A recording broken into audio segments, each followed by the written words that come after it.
Ok, tem um incendiário aqui nesse auditório nessa noite? Ok, glória a Deus. A banda, inclusive, está comigo nessa noite ou não? Amém. Esqueceu, né, meu filho? Tá bom, Marcelo, tudo certo. Deixa eu esperar os meninos se recomporem. Glória a Deus. Bom, eu quero falar hoje sobre liberando o novo de Deus. Irmão, aprender a liberar é tão libertador que tem muitas doenças emocionais ou psicossomáticas que não teriam sido geradas se a gente tivesse aprendido a liberar no passado. Você conhece pessoas que estão enfrentando cadeias emocionais porque em algum momento não conseguiram liberar o perdão. Faz sentido para alguém? Gente que preferiu adoecer por dentro do que liberar o perdão para alguém que fez mal no passado. Tem uma frase, tem uma história que eu acho incrível, do Nelson Mandela. Ele está preso por anos, se eu não me engano 17 anos, durante aquela loucura do apartheid. E aí quando ele sai, os repórteres, eu já falei várias vezes sobre isso, mas eu não sei porquê, mas eu lembrei dessa história agora. Os repórteres vão até ele e falam: e aí, Nelson, o povo está com você, tem uma revolução popular acontecendo, você vai atrás daqueles que te prenderam? Ele falou: eu passei tempo demais preso atrás das grades para continuar preso agora contra quem me fez o mal. Ele teve um entendimento que a liberdade, ela não é só geográfica ou exterior. A liberdade, ela começa dentro de nós. A liberdade de Paulo e Silas dentro daquela prisão manifestou liberdade ao redor deles. Irmão, eu quero pregar. Tem algum pentecostal aqui nessa noite? Pelo amor de Deus, vamos junto. Pega essa chave, irmão. Fisicamente presos, dentro de si, livres. E é tão insuportável para o inferno o poder da liberdade que em nós habita, que tem uma hora que ele tem que ceder. É muita pressão para o inferno resistir o poder que em nós foi derramado. A Bíblia diz que o mesmo poder que ressuscitou Jesus Cristo dos mortos. Cara, isso é muito forte. Não é um poder paralelo, parecido, não é uma parte dele, não é uma fração dele. A Bíblia está dizendo o mesmo poder. Você pode declarar com autoridade? Diga: o mesmo poder que trouxe o meu rei de volta à vida, diga, me ressuscitou também.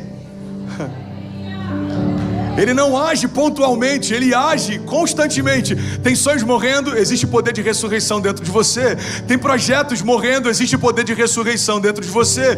Tem coisas que parecem que não vão acontecer, existe poder de ressurreição dentro de você, chamando de volta à vida algo que nunca deveria ter morrido. Você está comigo? Diga amém.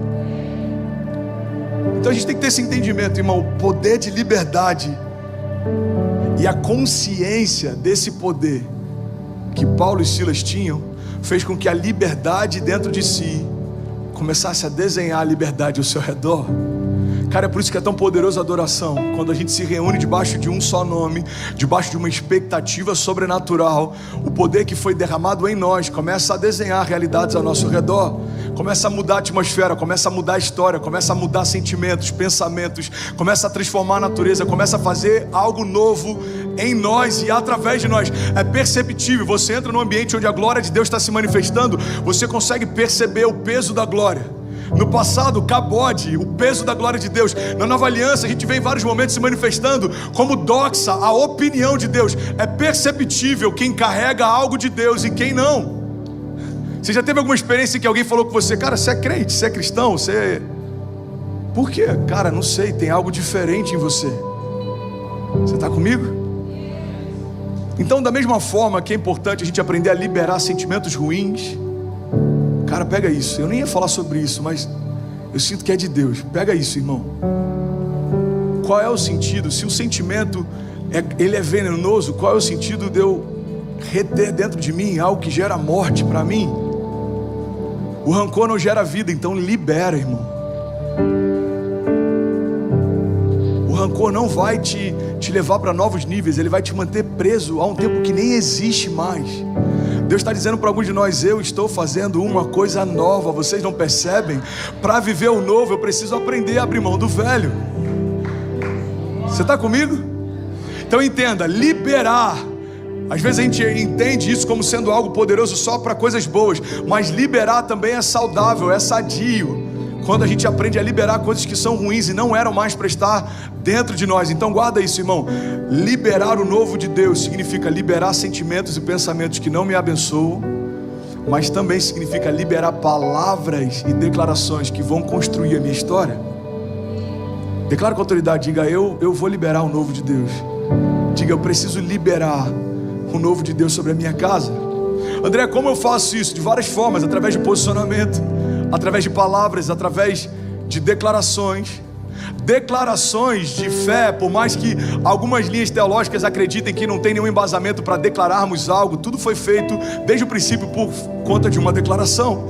Deus declarou, Ele liberou, Ele disse haja e tudo se fez. E quando a criação entra na história, Ele faz um convite: agora você vai nomear tudo que eu fiz. E como que isso foi nomeado? Não foi através de mímica ou de sinais, ou através de um e-mail, ou através de qualquer coisa do tipo. Adão não fez um post no Instagram com a lista dos nomes dos animais. Ele liberou a palavra, Ele nomeou cada um deles, Ele estabeleceu nome para cada um deles. Nós somos uma máquina de significados. O ser humano é uma máquina de significado. E Deus está ensinando para a gente de forma didática, desde o Gênesis. Você vai abrir a sua boca e vai liberar realidades, e pela fé essas realidades construirão o caminho pelo qual você vai trilhar. Agora, quando eu não entendo isso, eu libero palavras de maldição e eu acho que elas não vão voltar. Sim, elas voltarão para bater a porta. Tem muita gente que já começa uma empresa com plano B se a empresa falir. Tem muita gente que já começa um casamento com plano B se o casamento não der certo. E você já está liberando realidades que você não desejava viver, mas você está deixando elas como se fosse uma opção. Então não se assuste quando os seus medos voltarem em forma de realidade. Foi você que gerou eles através de liberações. Irmão, abra a sua boca para liberar a vida. A palavra diz que a nossa boca carrega poder de vida ou de morte. Poder de vida ou de morte. Então meu convite para nós nessa noite é: eu preciso abrir a minha boca e liberar o som do céu. Eu preciso usar a voz profética que Deus me deu como igreja. Deus nos deu a chave do reino dos céus, e o que ligarmos na terra terá sido ligado nos céus, o que desligarmos na terra terá sido desligado nos céus. Você está comigo? Diga amém. Eu preciso liberar a palavra, eu preciso liberar milagres, eu preciso me mover em fé. Agora, o primeiro princípio fundamental para a gente liberar o novo de Deus é que a gente precisa convidar Jesus para a festa. Fala para quem está do seu lado: você precisa convidar Jesus para a festa. Fala para quem está do outro lado. E se ele estiver dormindo ou comendo pipoca, pode catucar com vontade. Se reclamar, fala que foi o pastor que pediu. Me ajuda aí, irmão. Você que está visitando a gente aqui, eu brinco quase toda semana que a minha luta aqui não é só contra principados ou potestades, mas também contra balde de popcorn e cadeiras super confortáveis. Eu acho que são poucos pastores que podem dizer ao longo da sua jornada: eu preguei enquanto pessoas comiam pipoca olhando para mim. São poucos, irmão, são poucos. Come on, let's do it. Então guarda isso, irmão. Você precisa convidar Jesus para a festa. Fala com autoridade, diga: eu vou convidar Jesus para a festa. Deixa eu falar uma coisa, eu não sei se você já se atentou a isso. Olha que revelamento revelado. O primeiro milagre de Jesus foi numa festa, uma festa de casamento, e acabou o vinho. Eu não sei se você já parou para se atentar, irmão, pega isso, é tão simples, mas eu estou brincando, mas é poderoso isso aqui. Não sei se você já se atentou, mas Jesus só gerou um milagre na festa porque ele foi convidado para a festa. Pega isso, irmão. Na lista de convidados estava o nome dele. André, eu ainda não peguei essa chave, vai ficar mais claro para você. Não dá para eu perguntar por que Deus não gerou milagres ainda, se eu não convidei ele para entrar. Jesus não foi de penetra na festa de casamento. Os discípulos ou Maria não chegaram para ele e falaram: você está sabendo o que vai rolar? Não, o que vai? Mano, vai rolar um casamento aí, cara. Vai ter risole, vai ter... O que tinha que a gente gostava no Brasil? Me ajuda aí nas festas de casamento. Coxinha? Tinha coxinha também, né? Coxinha, risole, barquete. Mini dog? Que casamento é esse que você estava indo, irmão? O meu e da Kezinha, a gente não teve festa. O nosso after foi numa churrascaria, irmão. Aí você olha pro pastor gordinho e fala: como é que ele chegou nesse ponto? O cara casou e foi para uma churrascaria, você queria que desse no quê? Mas vamos lá, fechando parênteses, pega isso, irmão. Jesus não estava de penetra naquela festa, ele foi convidado para ela. Jesus não vai entrar de penetra na tua vida, você precisa convidá-lo para entrar. Eis que estou à porta e bato. A gente usa essa palavra para falar com não convertidos, quando na verdade essa palavra Deus dirigiu para convertidos que se esqueceram que Ele ficou do lado de fora. Uma carta liberada para igrejas em Apocalipse. Ele está dizendo: ei, igreja, vocês me esqueceram do lado de fora, e eis que estou à porta e bato. Me convida para essa festa, deixa eu entrar na tua casa, deixa eu entrar na tua empresa, deixa eu entrar na tua história. Irmão, Deus, Ele é tão amoroso a ponto de ter invadido o inferno e ter se dado por nós, para nos ter de volta. Mas Ele é tão educado a ponto de não arrombar portas para entrar. Ele vai permanecer do lado de fora. É você quem abre a porta e chama Ele ou não. Jesus não vai entrar de penetra na tua história. A gente não pode perguntar para Deus por que alguns milagres não acontecem, enquanto a gente não responder para Deus a pergunta que está ecoando desde a eternidade: por que você ainda não me chamou para entrar? Você está comigo? Diga amém. Liberar o novo de Deus começa por um princípio fundamental, irmão. Eu preciso colocar Jesus na lista da minha festa. Tem milagres que a gente ainda não viveu, irmão, porque a gente ainda não convidou Jesus para entrar. Lembra do milagre da filha de Jairo? A Bíblia diz que quando ele chega lá, tem uma multidão no entorno da casa, tá uma bagunça, tem gente chorando, tem gente inquieta, tem choro, tem luto. E quando ele chega, ele diz que aquela menina não morreu, apenas dorme. A mesma multidão que estava chorando agora começa a rir, porque tem gente que consegue chorar com o teu choro, mas vai começar a rir do teu milagre. Tem gente que consegue chorar no teu choro, mas começa a rir quando você começa a falar do teu milagre. E foi assim naquele dia, ele chega e fala: ela não morreu, apenas dorme. A multidão que chorava agora ri. E aí Jesus libera um princípio. Você está comigo ainda? Diga amém. Ele fala: libera a multidão para que eu entre. Pega isso, irmão. Enquanto a multidão não sair, Jesus não pode entrar. Multidão de pensamentos, multidão de palavras contrárias, multidão de sentimentos, multidão de conselhos de alguém que nunca construiu nada para poder se levantar e aconselhar você. Multidão de qualquer coisa que não pareça com Ele, ou não aponte para Ele, ou não acredite no que Ele disse que faria para você. Enquanto essa multidão não sair, o milagre não vai entrar. Você já percebeu, irmão, que a gente começa a andar com pessoas que não gostam muito de igreja, a gente começa a desanimar na igreja. A gente começa a andar com pessoas que são ácidas, a gente começa a ficar ácido. A gente começa a andar com pessoas que são céticas, a gente começa a ficar cético. A gente começa a andar com pessoas que só falam de números, a gente começa só a falar de números. Mas da mesma forma, na proporcionalidade oposta, a gente começa a andar com pessoas que anseiam por milagres, a gente começa a ser ativado e começa a se ansiar mais por milagres do que ansiava no passado.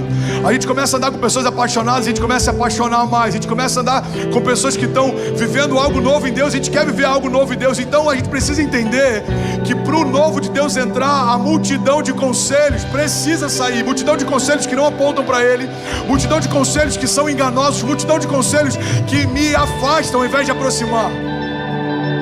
Você está comigo? Tem uma multidão do lado de fora da casa, como tinha quando Jesus se aproxima do túmulo de Lázaro também. Já haviam capideiras, o povo chorando, o povo em luto. A própria irmã, a irmã de Lázaro, é interessante esse encontro, porque ela joga Jesus no passado e no futuro, só não consegue perceber que Jesus está ali disponível no presente. Ele chega para ela e fala: olha, fica tranquilo, seu irmão, ele vai voltar. Ela fala, não, ela começa jogando ele no passado. Ela fala: por que você não chegou antes? Se você tivesse chegado, isso não teria acontecido. Você chegou tarde. Irmão, olha para mim. A gente tem a capacidade de dizer para Deus em que momento Ele tem que chegar. O Deus que desenhou a eternidade e passeia no Cronos e no Kairos, ouviu daquela mulher naquele dia que Ele perdeu a hora. Se você tivesse chegado antes, não teria acontecido. Ela joga Jesus no passado. Aí Jesus fala: fica em paz, vai ficar tudo bem, Ele vai voltar. Aí ela joga agora Jesus no futuro. Ela fala: eu sei, naquele dia em que os mortos ressuscitarão.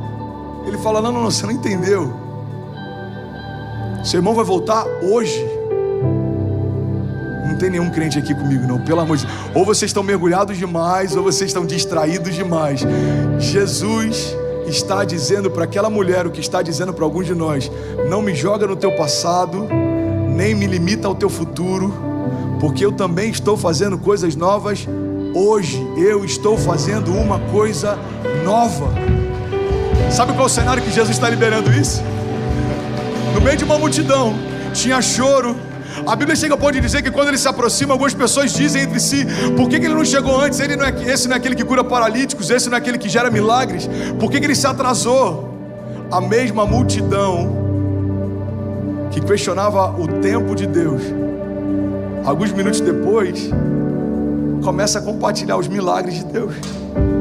A notícia se espalha: Lázaro ressuscitou, Jesus chamou ele de volta dos mortos. É por isso que a palavra está ensinando para a gente, irmão: não se mova pela aprovação da multidão. A mesma multidão que chora a tua morte vai compartilhar o teu milagre. A mesma multidão que ri quando Jesus diz que a menina vai ressuscitar, começa a espalhar pelas cidades aquilo que Jesus fez depois que entrou na casa. Então declara comigo, diga: para eu liberar o novo, fala como quem acredita, para eu liberar o novo, eu preciso convidar Jesus para entrar. Jesus, eu tenho 5 minutos, vamos lá. Segunda chave que eu quero compartilhar é que para eu liberar o novo de Deus, eu preciso celebrar antes de experimentar. Fala com autoridade, diga: eu preciso celebrar antes de experimentar. Isso é fé. Ei, Michael, isso é fé. Celebrar antes de experimentar. Olê, celebrar antes de experimentar, isso é fé. Celebrar depois que aconteceu, isso é óbvio. O problema é que a igreja acha que está se movendo por fé, quando na verdade está buscando para si garantias do óbvio. A gente quer ajudar Deus, facilitar Deus, auxiliar Deus. Deus não precisa da sua ajuda. Quando Ele te fez, você não existia. Para pensar. Ele não te pediu ajuda para fazer você. É como aquela discussão entre Jó e Deus. Ele fala: Jó, eu até te respondo o que você está me perguntando, mas me responde você uma coisa: aonde você estava quando eu estabeleci os fundamentos da terra? Aonde você estava, Jó, quando eu nomeei cada estrela? Quando eu estabeleci a lei da gravidade em cada fundamento? Você sabia que algumas das perguntas que Jó fez para Deus naquele momento, eu não lembro quantas, mas são algumas delas, até hoje a ciência não conseguiu responder? Milhares de anos depois, a ciência ainda não tem respostas para as perguntas que Deus fez naquele diálogo. Então guarda isso, irmão, em nome de Jesus. Pega essa chave. Celebrar antes de experimentar significa crer porque Deus falou, não porque eu vi. Quando eu creio, quando eu vejo, isso não é fé, isso é óbvio. É por isso que, independente de religião, não estou aqui para falar de religião, mas é por isso que para mim não tem fundamento, não faz sentido eu fazer uma promessa que eu vou cumprir se Deus cumprir primeiro. Eu vou fazer uma promessa para Deus: se Deus abrir essa porta, eu vou fazer isso. Se Deus me der esse milagre, eu vou andar tantos quilômetros. Se Deus... Porque eu estou colocando Deus contra a parede e eu estou duvidando que Ele é capaz de fazer. Eu estou dizendo: olha, se você fizer, eu estou convencido, aí eu faço. Isso não é fé, isso é óbvio. A fé é: você não precisa me provar mais nada. Você não precisa me provar mais nada. Você disse que vai fazer, eu creio, já aconteceu. Você disse que vai me dar, eu creio, já é meu. Você disse que vai abrir, eu creio, já está aberto. Os meus olhos naturais ainda não acessaram, não entenderam, não enxergaram, mas no meu espírito eu creio, já aconteceu. É assim que visionários acessaram pela fé palavras que Deus liberou anos antes delas acontecerem. Abraão recebe uma palavra, sai do meio da terra dele sem saber para onde vai, como vai ser, mas se cumpriu a palavra que Deus liberou. Assim foi com Noé: constrói algo que não faz sentido para um tempo que não existe, para uma chuva que você nunca viu. Noé constrói sem questionar a palavra que recebeu. No tempo certo, quando as gotas começam a cair, se cumpre então o propósito que Deus o chamou para construir. Irmão, não espera para começar a construir o propósito quando a tempestade chegar. Não dá mais tempo. Deus está dizendo: eu estou te liberando palavras que vão antecipar suas estações. Não espera ser óbvio para se mover. Pega isso, irmão. O mundo se move quando tudo é óbvio. A igreja precisa se mover por fé, porque eu creio mesmo sem ver, os meus olhos verão. Você está comigo? Diga amém. Eu lembro que uma das minhas maiores crises, eu já falei sobre isso, mas pode ser novo para alguém. Uma das minhas maiores crises durante o início da minha jornada, principalmente como pregador, é que em alguns lugares as pessoas celebravam a palavra, criam, a gente via manifestação, cura, liberação, milagres. E às vezes eu ia pregar no outro lugar no dia seguinte, a mesma mensagem, a mesma paixão, a mesma fé, a mesma autoridade, mas parecia que não tinha expectativa na sala. Parecia que ninguém acreditava de verdade que aquilo de fato poderia acontecer.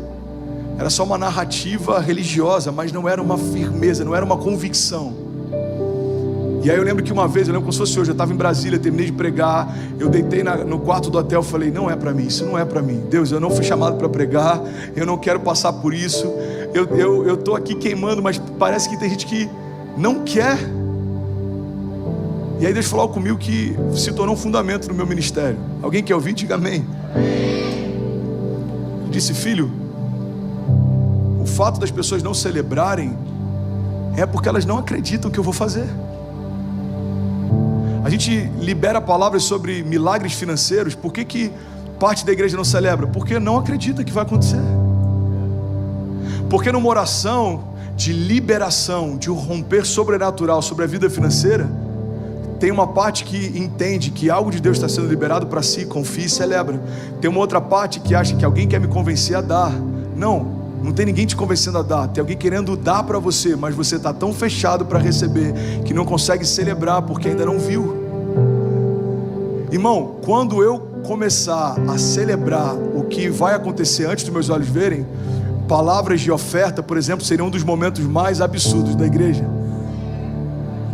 Momentos de apelo, quando a gente fala, tem pessoas que vão nascer de novo agora, diante dos nossos olhos, deveriam ser um momento de maior euforia, celebração, alegria da igreja. Por quê? Porque quando a gente faz o apelo para alguém descer, por exemplo, das escadas, você está vendo um morto que acabou de ressuscitar diante dos seus olhos, você está vendo um filho que está voltando para os braços do pai, você está vendo um escravo que a cada passo que dá, deixa de ser escravo e começa a ser filho. Você está vendo diante dos seus olhos aquilo que Jesus se entregou para que pudesse ser real. Irmão, a base do evangelho é a reconciliação da criação com o Pai, é a redenção, é o resgate, não mais escravos, agora filhos. Fomos reconciliados com Deus, fomos adotados, recebemos o espírito de adoção, pelo qual clamamos, Abba Pai, Paizinho. Então, se eu creio que isso é real, eu preciso celebrar. Isso é fé. Como eu posso liberar o novo? Celebrando antes de acontecer. Bom, meu tempo esgotou, vocês me dão uns 5 minutos adicionais agora que eu pedi, amém? Alguém está recebendo algo de Deus? Jesus. Pastor, me dá uma base bíblica para celebrar antes de acontecer. Eu poderia te dar dezenas delas, mas eu vou te dar uma que está em Jesus, justamente para que não tenha nenhuma base de dúvida. O milagre da multiplicação dos pães é um exemplo claro da dinâmica da fé. Jesus celebra a multiplicação para milhões quando só tinha alguns pães na sua mão. Ele pega o pão e ele dá graças antes de partir. Irmão, Jesus não deu graças porque tinha alguma dúvida e quem sabe meu pai pode fazer. Não, Jesus deu graças porque ele tinha uma certeza: o meu pai já fez esse milagre. É só um pão, mas ele já está agradecendo, porque pela fé ele já vê uma multidão alimentada. Jesus está dizendo: Pai, obrigado, porque mais uma vez você faz o que você é. Deus de milagres, Deus de multiplicação, Deus de poder sobrenatural, Deus de aliança, Deus de promessas. E aí ele quebra o pão e o pão se multiplica.